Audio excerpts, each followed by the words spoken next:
Sa simula ng kwento, ipinakilala tayo sa isang lalaking nagngangalang Jay Sheik na nagtatrabaho bilang isang event manager. Tulad ng ibang araw, naghihintay siya sa kanyang sasakyan upang sunduin ang kanyang kasamahan na si Yuno.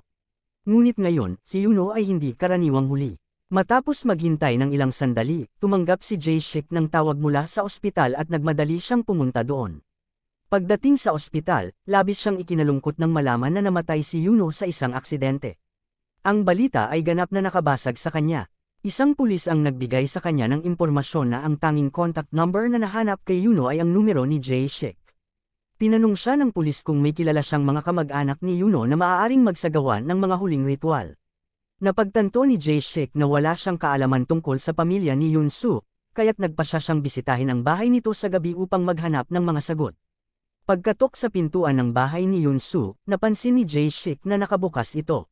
Pagpasok niya, napansin niyang magulo ang paligid at maraming mga gamit na kalat.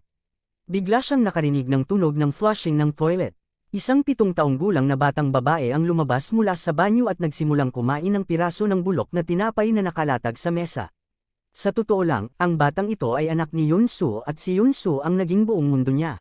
Nag-alala si Jay Sheik at tinanong ang batang babae kung bakit siya kumakain ng bulok na tinapay, ngunit hindi ito sumagot. Pagkaraan ng ilang sandali, napagtanto niyang parehong bingi at bulag ang batang babae. Nag-aalala tungkol sa kanyang hinaharap, naiisip ni Jay Sheik kung sino ang mag-aalaga sa kanya ngayon. Walang ibang pagpipilian, tinawagan ni Jay Sheik ang ex-husband ni Yunsu, umaasang baka siya na ang mag-aalaga. Ngunit tinanggihan ng ex-husband ang responsibilidad na alagaan ang batang babae. Nang walang ibang solusyon, si Jay Sheik ay naupo sa isang sulok at nagsindi ng sigarilyo.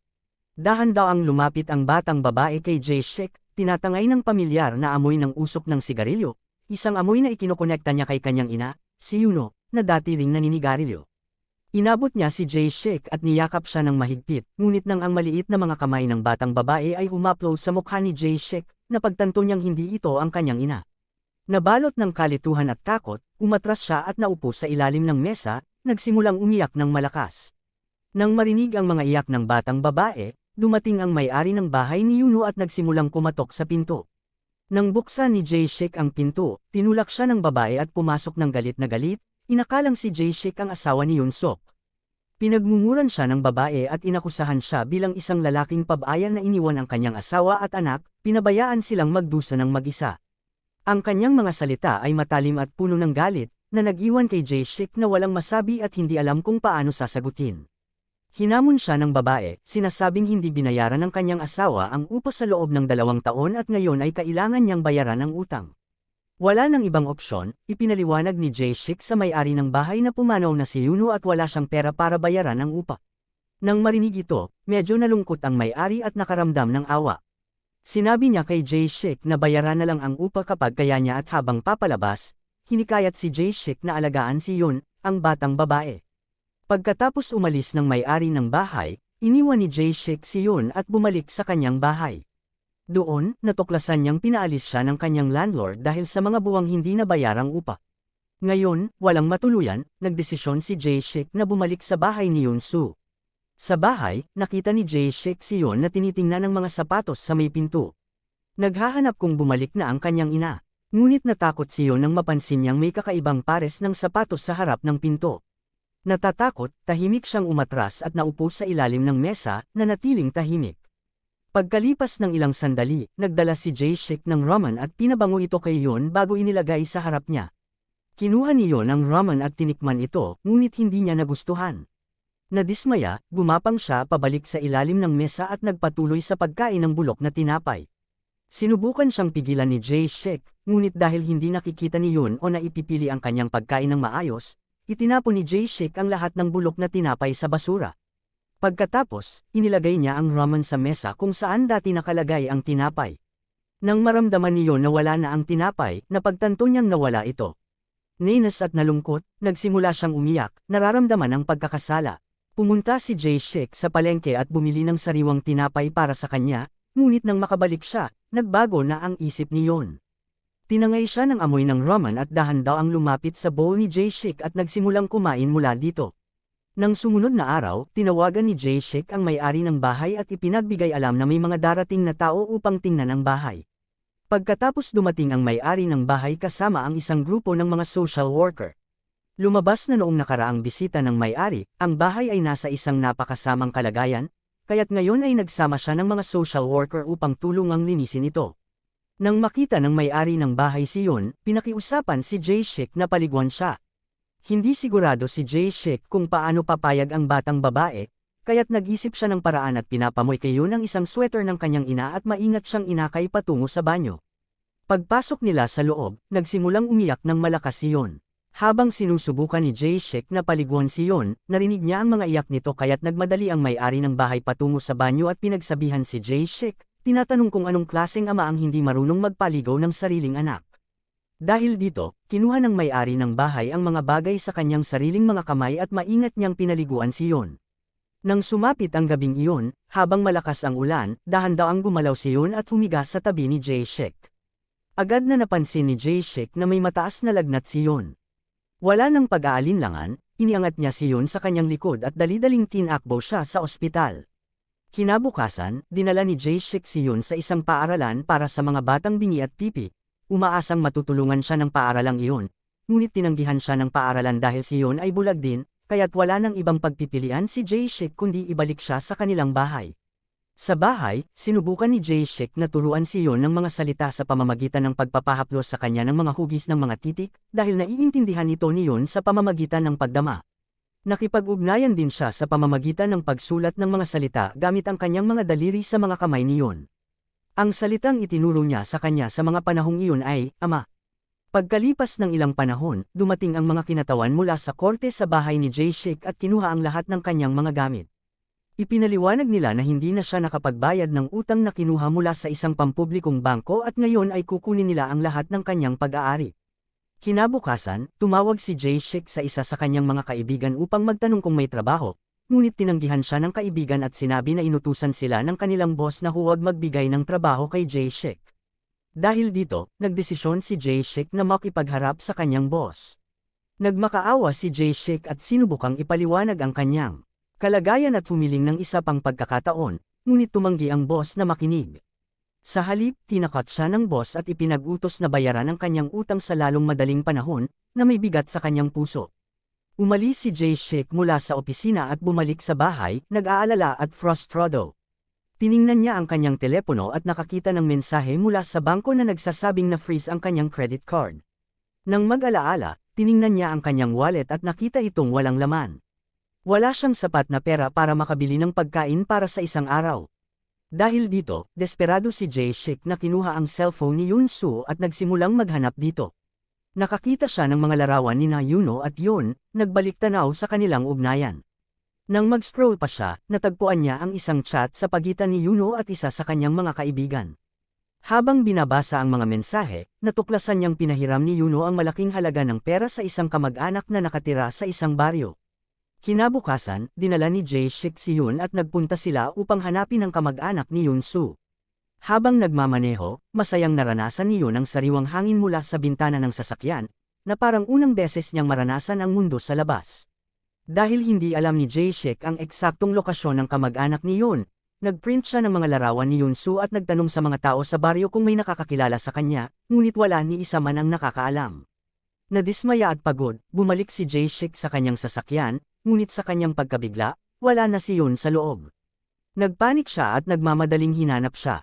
Pagkaraan ng ilang sandali, nakita niya si Yoon na nakaupo at naglalaro kasama ang isang magsasaka at ang aso nito. Inalok siya ng magsasaka ng pagkain at inimbitahan siyang magstay para magpahinga. Dahil sa pagod mula sa pagmamaneho, pumayag si Jae-shik na magpalipos ng gabi sa bahay ng magsasaka. Nang gabing yun, binigyan sila ng magsasaka ng ilang kamote upang kainin. Nasiyahan si Yoon sa lasa ng kamote kaya't inilabas niya ito mula sa kanyang bibig at inaalok kay Jae-shik upang tikman. Nang ito'y mangyari, nagsimulang mawala ng pasensya si Jae-shik sa mga kalokohan ni Yoon. Kinabukasan, dinala ni Jae-shik si Yoon at ipinagpatuloy nila ang kanilang paglalakbay.